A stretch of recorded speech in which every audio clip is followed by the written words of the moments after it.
လုံးပဲမင်္ဂလာပါရှင် Fitness Education မှာပြန်လည်ကြိုဆိုလိုက်ပါရရှင်အခုကျွန်မပြောပြပေးမယ်အကြောင်းအရာလေးကတော့ date တွေကိုမိမိတို့စိတ်ကြိုက် custom format ပြုလုပ်နည်းကိုပြောပြသွားပေးမှာဖြစ်ပါတယ်ရှင်ဒါကတော့အခြေခံ exam မှာအကုန်လုံးမိဘသိရှိပြီးသားဖြစ်တဲ့အတွက်ကြောင့်မလို့သိရှိတဲ့လူတွေကထပ်ပြီးတော့ကြည့်စရာမလိုပါဘူးရှင်အခုမှစပြီးတော့အခြေခံ exam ကိုလေ့လာနေတဲ့သူလေးတွေအတွက်ကျွန်မကဒီဗီဒီယိုကိုပြုလုပ်ပေးခြင်းဖြစ်ပါတယ်ရှင်date လို့ပြောလိုက်ပြီးဆိုတာနဲ့အရင်ဆုံးကျမတို့က exam မှာ date format တွေကိုပြင်ဖို့အတွက်ဆိုလို့ရှိရင်နီးလန်းကြတဲ့ date တွေဖြစ်ဖို့လိုအပ်ပါတယ်ရှင်။မိမိဆက်ရဲ့ date format ကိုအရင်ဆုံးကြည့်ရပါမယ်ရှင်။မိမိဆက်ရဲ့ date format ကိုဘယ်လိုသွားကြည့်နိုင်လဲဆိုရင်ညာဘက်တောက်ဆုံးမှာရှိတဲ့ဒီဘက်ကဒီအောက်ဆုံးမှာကျမအခု pointer လေးထောက်ထားတဲ့ date နဲ့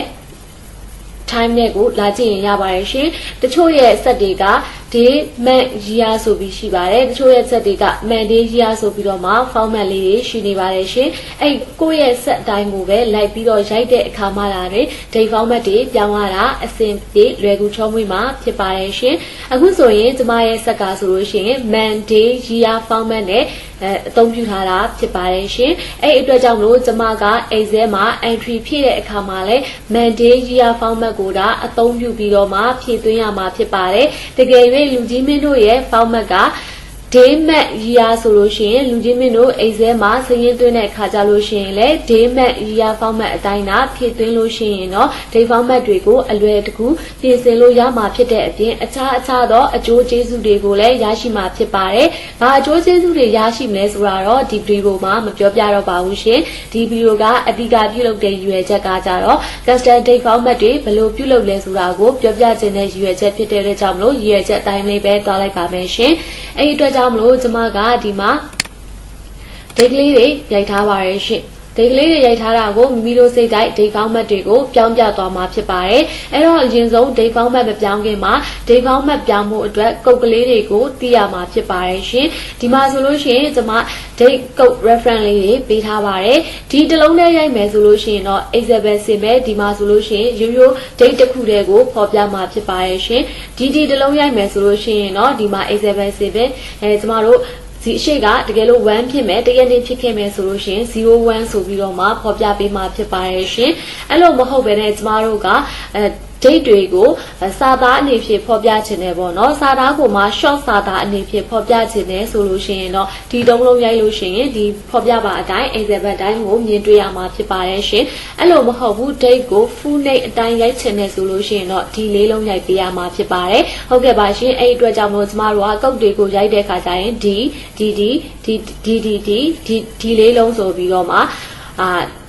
ကုတ်ရိုက်တဲ့လေးမျိုးရှိပါတယ်ရှင်အဲ့ဟာကတော့ day အတွက်ဆိုလို့ရှိရင်ဒီလေးမျိုးကိုမှတ်သားထားရင်ရပါပြီထိုနည်းသူစားပဲကျမတို့ဒီ map တွေကိုရိုက်တဲ့အခါမှာလဲ map အတွက်ကကုတ်လေးလုံးရှိပါတယ် MMN ရဲ့ MMN ဆိုပြီးတော့မှ M လေးလုံးရယ်ဆိုပြီးတော့မှရှိပါတယ်သူကလည်းဒီလေးလုံးနဲ့တူပါပဲ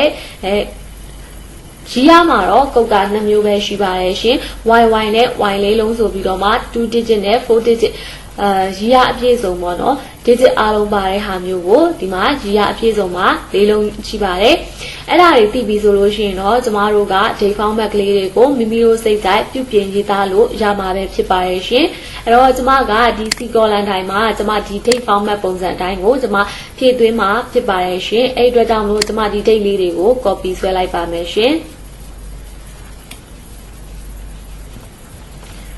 date လေးတွေကိုကျွန်မဖြည့်ပြီးသွားပြီဆိုလို့ရှိရင်အထက်ပေါ်ပြပါဒီ C4 မှာရှိတဲ့ column တိုင်းcolumn တိုင်းမှာပြထားတဲ့စင်မဲ့အတိုင်းကိုပဲကျွန်မဒီ C column က date တွေကိုပြောင်းလဲမှာဖြစ်ပါတယ်ရှင် C column က date တွေကိုပြောင်းလဲခြင်းတဲ့အတွက်ကြောင့်မလို့ကိုပြောင်းလဲခြင်းနဲ့ cell တွေအားလုံးကိုကျွန်မက select ပေးလိုက်ပါမယ်ရှင်ပြီးသွားလို့ရှိရင်တော့ကျွန်တော်တို့ shortcut key control နဲ့1နဲ့ကိုနှိပ်လဲရပါတယ်အဲ့လိုမနှိပ်ချင်ဘူးဆိုလို့ရှိရင် home tab ထဲက number group ထဲမှာ down arrow များလေးကိုနှိပ်လိုက်လို့ရှိရင်ကျွန်တော်တို့ dialog box တစ်ခုကြာလာမယ်ရှင်အဲ့ dialog box ထဲမှာဆိုလို့ရှိရင် custom ဆိုတဲ့နေရာကိုကျမတို့တစ်ချက်သွားပါမယ်ရှင်အဲ့တော့ကျမတို့ပြောင်းခြင်းတဲ့ဟာဒီခုနှစ်ကအရင်လာပါတယ်ပြီးတော့မှ month ရယ် day ရယ်ဆိုပြီးတော့လာပါတယ်ရှင် month ဆိုလို့ရှိရင်လည်း 01လို့ပြထားတဲ့အတွက်ကြောင့်မလို့ M နှလုံးကိုသုံးထားတာဖြစ်ပါတယ် day ဆိုလို့ရှိရင်လည်း01လို့ပြထားတာဖြစ်တဲ့အတွက်ကြောင့်ကျမတို့က DD ဆိုတဲ့ကုံနှလုံးကိုသုံးထားတာဖြစ်ပါတယ်အဲ့ဒီအတွက်ကြောင့်မလို့ကျမတို့ကဒီမှာ type ဆိုတဲ့နေရာမှာကျမတို့ရေးချင်တဲ့ပုံစံအတိုင်းကိုလာရေးမှာဖြစ်ပါတယ်ရှင်အဲ့တော့ကျမတို့ကရေးရအရင်ဆုံးလာမှာရေးရဆိုလို့ရှိရင်လည်းကျမတို့ပြထားတဲ့ရေးရကအပြည့်ရေးရ2024ဖြစ်တဲ့အတွက်ကြောင့်မလို့ဘိုင်လေးလုံးကိုရိုက်ပါမယ်ရှင်ဘိုင်လေးလုံးကိုရိုက်လို့ရှိရင်ဒီအပေါ်မှာစင်ပယ်အနေဖြင့်ပြထားပါတယ်အဲ့ဒီပြထားတဲ့ဟာဒီကျမတို့လိုချင်တဲ့ format ဖြစ်တယ်ဆိုလို့ရှိရင်တော့ဆက်ရေးပါမယ်ရှင်ရေးရရဲ့အနောက်မှာသူဒီ select ခံထားရတဲ့အတွက်ကြောင့်ကျမတို့ဒီ backslash လေးကိုတစ်ချက်နှိပ်ပါမယ်ဒါဆိုရင်ဒီစင်ပယ်မှာပြထားတဲ့အတိုင်းပြောင်းသွားပါတယ်တကယ်လို့မှန်လာပြီဆိုရင်မှန်တစ်လုံးနဲ့ရေးလို့ရှိရင်1ဆိုပြီးတော့ပြပါမယ်နှလုံးဆိုလို့ရှိရင်01ပြပါမယ်အဲ့တော့ကျမတို့ကဆက်သွားပါမယ် day ကိုဆက်သွားပါမယ် day ဆိုတော့ GD ဖြစ်တဲ့အတွက်ကြောင့်မလို့ဒီဆိုပြီးတော့မှရေးလိုက်ပဲပြီးသွားရင်တော့ okay လေးတစ်ချက်နှိပ်လိုက်ပါမယ်ဒါဆိုရင်ကျမတို့လိုချင်တဲ့ format အတိုင်းပဲဒီ format လေးတွေကပြောင်းသွားပါပြီရှင်အဲ့အပြင်ကိုကျမတို့ကဒီ column တိုင်းမှာ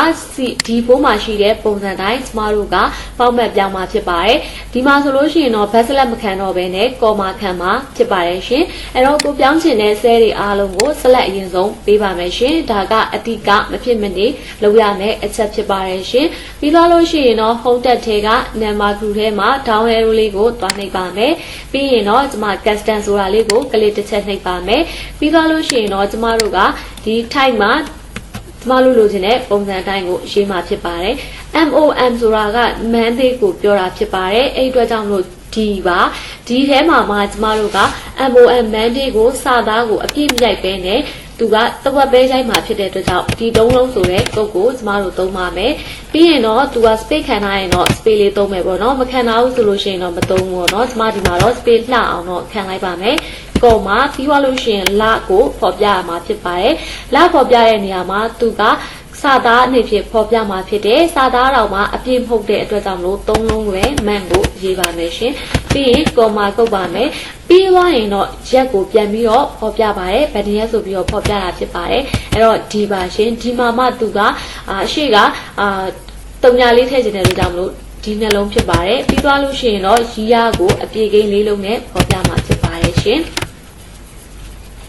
ပြီးရင်တော့ okay လေးနှိပ်လိုက်ပါမယ်ဒါဆိုလို့ရှိရင်တော့ကျမတို့လိုချင်တဲ့ format လေးဖြစ်သွားပါပြီရှင်နောက်ထပ်တစ်ခုကိုထပ်မံပြီးတော့မှပြုလုပ်ပြပေးမှာဖြစ်ပါတယ်ရှင်အဲ့တော့ကျမကပြုလုပ်ဖို့အတွက်ဆိုလို့ရှိရင် e-column တိုင်းက date တွေကို January 1ဆိုတဲ့စင်မဲ့အတိုင်း01ဆိုတဲ့စင်မဲ့အတိုင်းပြုလုပ်ပေးမှာဖြစ်တဲ့အတွက်ကြောင့်မလို့အရင်ဆုံးအဓိကပထမဆုံးလောက်ကမှာကကိုပြောင်းလို့တဲ့ format တွေရှိတဲ့ cell တွေကိုအရင်ဆုံး select ပေးပါတယ်ပြီးသွားရင်တော့ home tab ထဲက number group ထဲမှာ down arrow လေးကိုနှိပ်ပါတယ်ပြီးရင်တော့ custom ကို click တစ်ချက်နှိပ်ပါတယ်ဒီမှာကျတော့ January 01ဆိုတဲ့အတွက်ကြောင့်မလို့ man နဲ့ဒီပဲပါပါတယ်အဲ့အတွက်ကြောင့် man ကဒီမှာ3လုံးရေးလိုက်ပါတယ် space bar လေးခံပြီးတော့မှဒီနှလုံးရေးလိုက်ပါတယ်ပြီးရင်တော့ okay လေးနှိပ်ပါတယ်ရှင်ဒါဆိုလို့ရှိရင်တော့ကျမတို့လိုချင်တဲ့ format တွေကို date format တွေကိုမိမိတို့စိတ်တိုင်း custom date format အနေဖြင့်ပြောင်းလဲပြသွားခြင်းပဲဖြစ်ပါတယ်ရှင်အားလုံးပဲဒီဗီဒီယိုလေးကိုအဆင်ပြေမယ်လို့ထင်ပါတယ်ရှင်အကယ်၍ဒီဗီဒီယိုလေးကလူကြီးမင်းတို့အတွက်တစုံတရာအကျိုးရှိခဲ့တယ်ဆိုလို့ရှိရင်လည်းအခြားသူတွေအကျိုးရှိအောင်ပြန်လည်ပြီးတော့ကျမကို support ပေးတဲ့အနေဖြင့်မျှဝေစေလိုပါတယ်ရှင်ပြီးတော့ကိုသိကျင်တဲ့အကြောင်းအရာလေးတွေကိုချိသေးတယ်ဆိုလို့ရှိရင်လည်းကျမတို့ရဲ့ Facebook page Messenger ဒါမှမဟုတ်ရှင် Facebook ရဲ့ဒီဗီဒီယိုရဲ့ comment အောက်မှာလည်းကျမတို့ကိုပြောပြသွားလို့ရပါတယ်ရှင်အားလုံးပဲအထူးပဲကျေးဇူးတင်ရှိပါတယ်ရှင်